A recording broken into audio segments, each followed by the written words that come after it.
ठाकुर जी एक दिन खेल रहे सब सखान के संग, और खेलते खेलते इतने में श्रीदामा भागन लगो।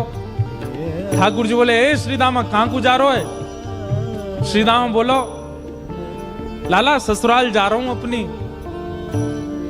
ठाकुर जी बोले, नंदगाम सुनो, बरसानो सुनो, वृंदावन सुनो, गोकुल सुनो, जे ससुराल कौन सा गांव है भैया? श्रीदामा हंस के बोलो, लाला ससुराल गांव को नाम ना है। तो बोले, फिर कहा है ससुराल? बोले, जब ब्याह है जाए ना तो अपनो घर तो पीहर है और पत्नी को घर जो है क्या वो ससुराल है। ठाकुर जी बोले, जे पत्नी कौन होवे? बोले, लाला जैसे नंद बाबा की तेरी मैया यशोदा पत्नी है, ऐसे ही मेरा ब्याह है रो, मैं हूं पत्नी लेवे जा रहा हूं, तो पत्नी के घर को ससुराल के में। ठाकुर जी गए श्रीदामा के पास, ओए श्रीदामा मेरो ससुराल कौन सा है? मेरे ससुराल को नाम बता। श्रीदाम बोलो, मुंह का पता तेरा ससुराल कौन सा? तेरी बहू जहां की होगी वही तेरा ससुराल। बोले, मेरी बहू कहां है? श्रीदामा बोलो, लाला मुझसे मत पूछे, मैया तो जाके पूछ। ठाकुर जी तो आज पहुंच गए सुबेरे ही, और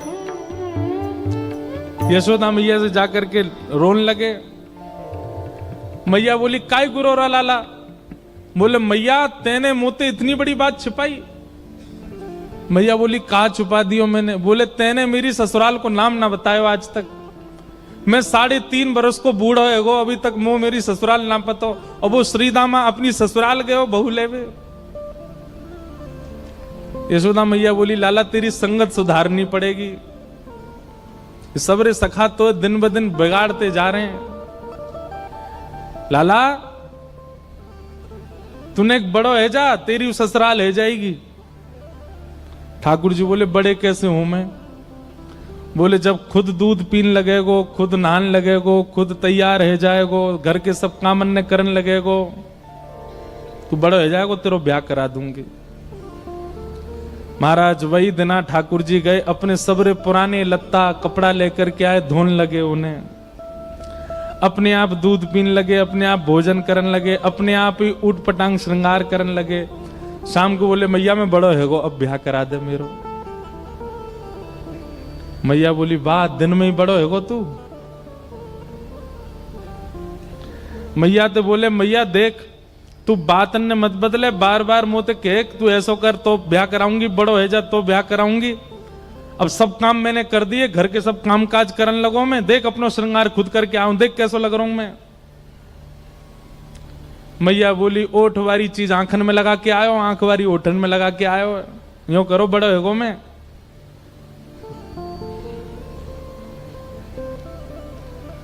ठाकुर जी बोले, मैया मेरा ब्याह करा दे, नहीं तो श्रीदामा बहू लेके आ रहा हूं, बाकी बहू ले आऊंगा मैं, वही की बहू को ले आऊंगा, वही की ससुराल को अपना बना लूंगा।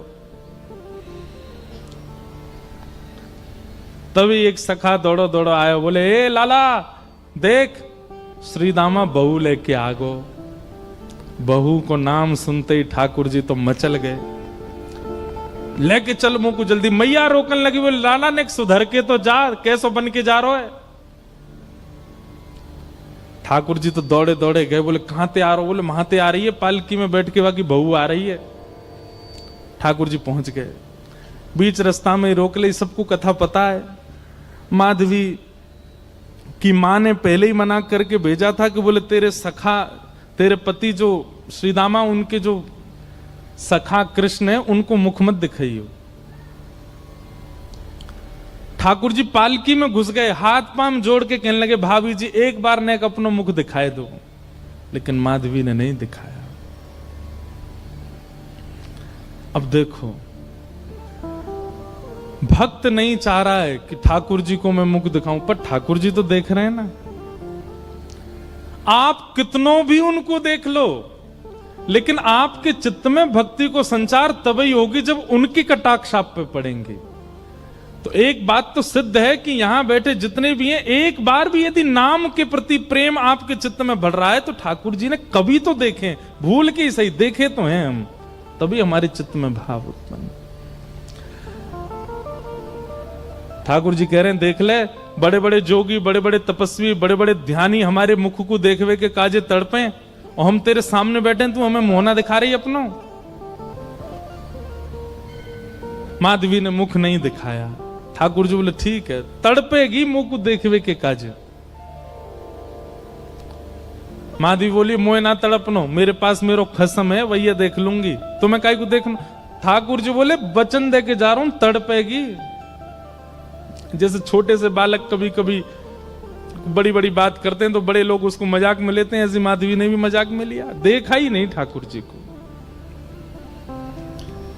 लेकिन ब्रज वृंदावन में तो और कोई काम ही नहीं। या दो हने बहनने मथनो पलेपो प्रेंखे खनार भरुदितो क्षणमार जनादो। श्री शुकाचार्य जी वर्णन करते हैं वृंदावन में कैसी स्थिति है। गोपियां दोहन करती हैं तो घर घर घर जो दही की मथनी की आवाज आती है ना, उसी में ही कीर्तन करने लग जाती हैं। कृष्ण ऐसे, कृष्ण के नेत्र ऐसे, कृष्ण की नासिका ऐसी, कृष्ण के कान ऐसे, कृष्ण को मोर पिछ ऐसा, कृष्ण की पीतांबरी ऐसी, कृष्ण की भुजा ऐसी, कृष्ण के चरण ऐसे। कोई गोपी अपने घर में चौका लगा रही है और चौका में पौंछा की जो छर्र छर्र आवाज आवे, वही छर्र छर्र ध्वनि में ही कीर्तन करने लग जाए, कृष्ण ऐसे, कृष्ण ऐसे। हसितम मधुरम चलितम मधुरम वमितम मधुरम मधुराधिपते अखिलम मधुरम। इन सबकी बातें सुनकर के मीराबाई, माधवी को ऐसा लगता है कि इन सब से तो मैं श्रेष्ठ हूं, कम से कम अपने पति की ही हूं, इन सब की तरह तो नहीं। पूरे दिन उस कृष्ण की प्रशंसा करती रहती हैं। सब गोपियां माधवी से कहती हैं अभी तक तेरे सामने आयो ना है और तेने अभी तक देखो ना है। अरे या प्रेम को काम भावना ते मत देखियो, 3.5 वर्ष को 4 वर्ष को है, लेकिन वाक्य प्रति एक अलग ही प्रेम प्रकट है जाए। माधवी सबको ज्ञान देती है, बोले चाहे 3 वर्ष को 4 वर्ष को है तो अन्य पुरुष, क्यों उसकी बातें करती हो, क्यों उसकी ओर देखती हो।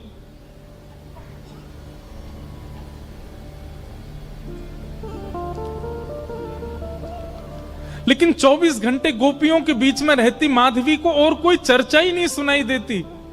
सब केवल कृष्ण की बात करती हैं, जल भरती हैं तो बैठती हैं तो भोजन बनाती हैं तो बतियाती हैं तो श्रृंगार करती हैं, तो हर समय कृष्ण कृष्ण कृष्ण कृष्ण। माधवी ने कुछ समय अकेले रहने का भी प्रण लिया, लेकिन अकेले रह नहीं सकती, जंगल है, कहां अकेली जावे, जाना पड़ता है उसको। अब यहां देखो, माधवी चाहती नहीं है ठाकुर जी के सन्मुख आना, वो चाहती नहीं चर्चा सुनना, लेकिन ठाकुर जी चाहते हैं ना। बस यही हमारी भक्ति का भाव है, ठाकुर जी बस चाह जाएं हमारे लिए। अभी वो चाहे नहीं है, अभी तो प्रयास हमारी ओर से चल रहा है। जिस दिन उनका प्रयास हो गया उस दिन हमारी भक्ति सार्थक हो जाएगी, और वो प्रयास हमारे लिए करें, उसी के लिए सब नियम है।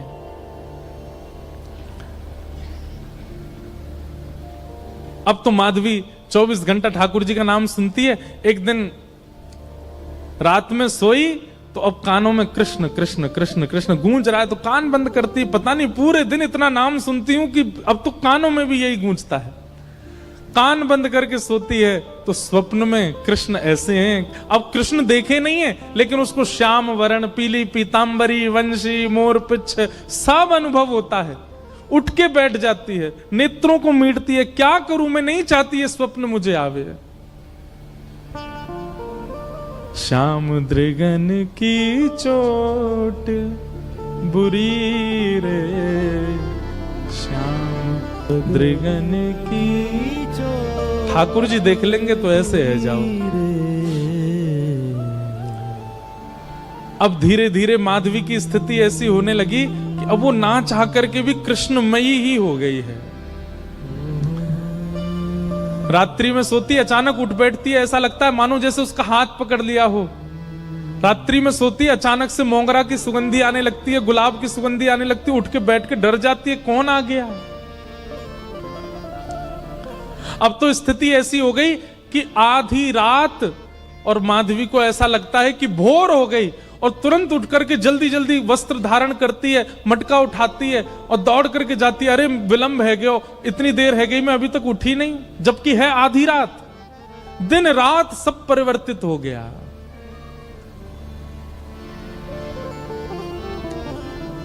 पहुंच गई यमुना तट, और यमुना तट जाकर के देखा एक भी गोपी नहीं है। तो माधवी को लगा कि मैं विलंब से आई हूं, सब शायद जल भर के चली गई हैं। जल भर के रोज जाती है माधवी, लेकिन आज पता नहीं उस पात्र में इतना भार कहां से आ गया कि स्वयं ही नहीं उठा पा रही है। इधर उधर देखने लगी, याचना करने लगी, कोई तो आवे, कोई तो उठा दे। आधी रात उसके लगा है कि अभी भोर हो गई है, और तभी कोई नहीं है वहां। नंद नंदन श्याम सुंदर चलते हुए आ रहे हैं माधवी के पास। मैं एक बात कहता हूं बंधुओं, आप बच नहीं सकते ठाकुर। उनका नाम है कृष्ण, करशतीति कृष्ण। आप नेत्र बंद कर लोगे तो वो ऐसी ऐसी बात बोल जाएंगे कान में कि कान से उनके हो जाओगे। कान बंद कर लोगे, नेत्र बंद कर लोगे तो ऐसी सुगंधी आ जाएगी कि सुगंधी से उनके हो जाओगे। नाक, आंख, कान सब बंद कर लोगे तो आपके अधर पर एक ऐसा रस टपका देंगे कि उससे उनके हो जाओगे। मुख भी बंद कर लोगे तो केवल एक उंगली से आपका स्पर्श करके चले जाएंगे, स्पर्श से उनके हो जाओगे। कहां तक बचोगे?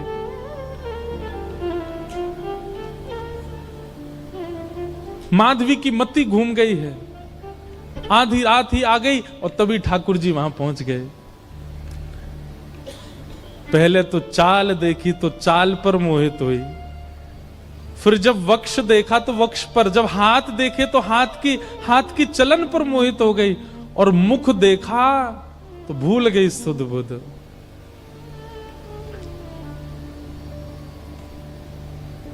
ठाकुर जी आए और आकर के मंद मुस्काए के बोले, हेरी गोपी उचाए ना पा रही, चल ले मैंने एक हाथ लगा दूं, उचाले याकू।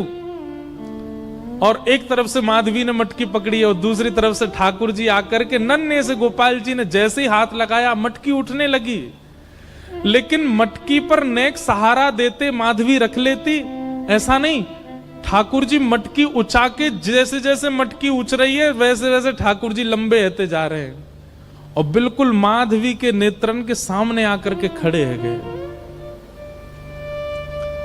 कटाक्ष नेत्रों के सामने कोई गोपी टिक नहीं पाती और माधवी को ठाकुर जी प्रत्यक्ष देख रहे हैं, सामने खड़े हैं के।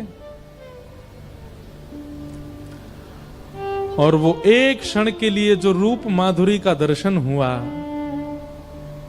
वो दर्शन देकर के ठाकुर जी खिलखिल करते हुए भाग गए वहां से।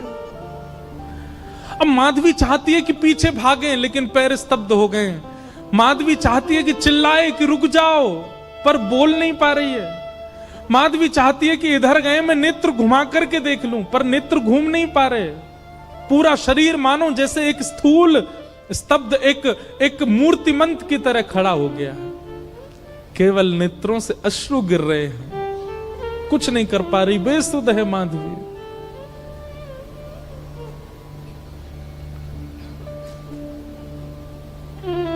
वहीं खड़ी रही तब तक जब तक भोर में गोपियां जल भरने नहीं आ गईं। अश्रु जलों से जल पूरा वस्त्र भीग चुके हैं माधवी के। और तभी सब गोपियां आई, आकर के देख, अरे ये माधवी ये पहले ही आ गई जल भरवे। सब ने जाकर के हिलाया, स्पर्श के बाद भी माधवी हिल नहीं पा रही है। बस नेत्र लाल पड़े हैं, अपलक नेत्र हैं और नेत्रों से केवल अश्रु गिर रहे हैं। बोलना चाहती है, कहना चाहती है, चिल्लाना चाहती है, किसी को पकड़ना चाहती है, पर कुछ नहीं कर पा रही है। ये है ठाकुर जी की दृष्टि यदि पड़ गई तो ऐसी स्थिति हो जाएगी।